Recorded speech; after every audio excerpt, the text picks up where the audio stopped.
Today I'm going to talk to you about the benefits of group piano teaching and some tips that you can use to help make it a little bit more effective if you ever consider using this as a pedagogical method if you're teaching piano or whatever you happen to be teaching. Okay, first I want to talk about the benefits of group piano teaching. In the school that I go to, they usually use it as a requirement for music majors so that they can develop some skills in the piano that could help them for their skills as a band director, musical director of some kind. There are some people who feel like a lot of the methods using these are not as, I suppose, reliable as that of a traditional private lesson setting, and I don't think that this is the case. Many of them assume that, this kind of goes hand in hand with the technological aspects of maybe the video piano teaching and group piano teaching that you would see on sites such as YouTube.com. I really think that these could be beneficial because, first of all, we were using technology as one of our greatest assets when we were teaching. And second of all, I feel like when you have the students together learning from each other, not only are you getting, n times the amount of work done, and that always feels good because you're reaching many students at one time, the students can learn from each other. There's a much more cooperative aspect, and it shows us that piano playing does not have to be such a solitary activity. The first tip that I would tell you to use when you're trying to make your group piano teaching more effective is to look at your students. This may seem extremely common sense, but sometimes common sense is not so common. I've often found, especially when I go over something like sight reading where I'm not as sure where the lesson will progress from there, that I tend to look at my visual aids, look at my projector, look anywhere but the students that I'm teaching. And this doesn't make much sense because if you cannot see the students' reactions, you don't make eye contact, you don't see their body language, you can't know how effective you are being in your teaching. This requires that you kind of plan out your lesson to probably a greater extent than you probably think. I'm not saying you can't go out there and kind of wing it, but it will make you feel more confident if you're not sidetracked by the whole, what am I going to do next? And I think it will make it easier for you to really look at your students and concentrate on them and be able to focus on interpersonal communication rather than just verbal. Secondly, what I would tell you to do, use very clear, very simple language. And when you're doing explanations, wordy explanations will be tuned out and lengthy explanations will most likely be forgotten. Try to keep the jargon out of your speech. Try to use very clear, simple sentences. And if they have any questions, try and see if you can sum up the answers in, once again, very clear, simple verbal techniques. Third technique I would use is doing more but talking less.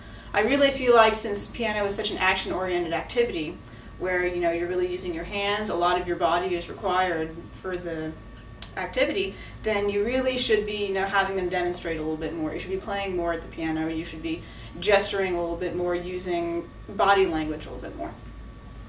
Use visual aids whenever possible. You really need to plan for a variety of learning styles. Some people learn auditorily, and therefore playing is really effective when you're teaching them.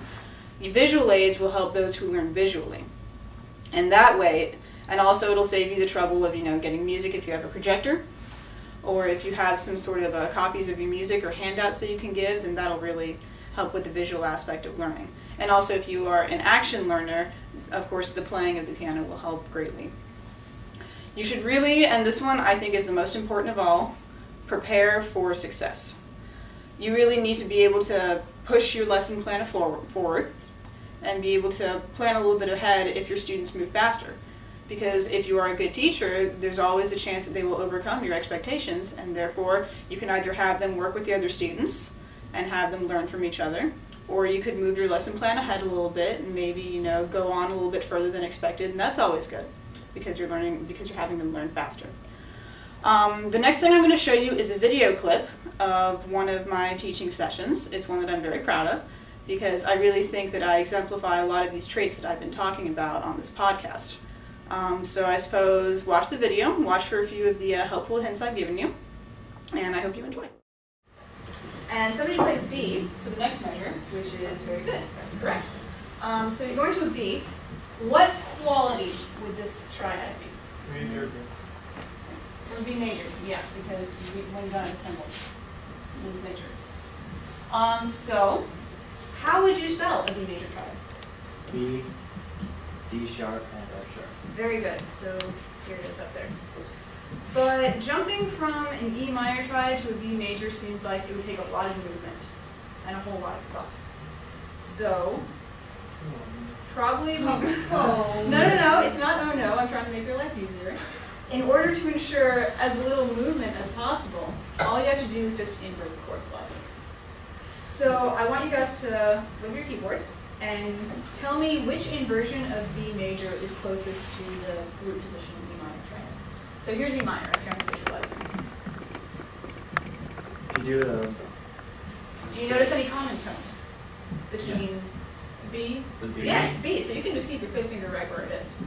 What about those other two You fingers? move the root up a whole step and the third up a half step. Oh wait, did I say that right? No. Did you move the root down a half step and the third down a half step? Very good. So all I have to do is just slide those two fingers down, one half step. Oh, okay. Yeah. Would you play it with two instead of three? You can play it with two. Yeah, I would play it with two personally, but if you have like really freakishly long fingers and that's comfortable for you, yeah, go ahead. I'm sorry, keep, All right. What's your question? I was just trying to figure it out. Yeah, you have your E minor. So they're on the visualizer.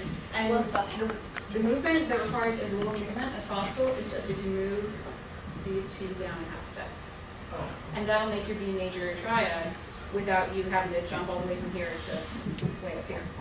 Oh. When you're doing it on the fly, you know, sense to do things like that. Okay, so. All right, so. And for the next one, you have C major. So now that we're in the E major position, or first inversion B major position, how would you move to a C major to ensure as little movement as possible? I know you guys never C major triad, so I'm not going to insult your intelligence by asking. Do it in person or? Yes. So just move, everything goes up, half a step. And you guys can give yourselves a big pat on the back because you just covered every single chord that this piece has to offer. Yeah. So, let's play it. yeah, let's play it. I like your enthusiasm. All right. So we have just enough time to play it before I must tragically leave. So I will be taking the part of the soloist. Yes. When we go to beat, do we go to this beat or down to that beat? I don't know, either one if you want. I prefer to go down because, actually I prefer to go up just because my hand fits pretty comfortably in that position. When my fifth finger's on knee, just poke your thumb out. Gotcha. Okay, so let's real quick play through this and I will be playing the part of the soloist. I got the easy job. All right. And I will do my best to switch the page over when the time comes. All right, so stop on for a second. All right, so let's count this off. 1, 2, 3, 1, ready, go.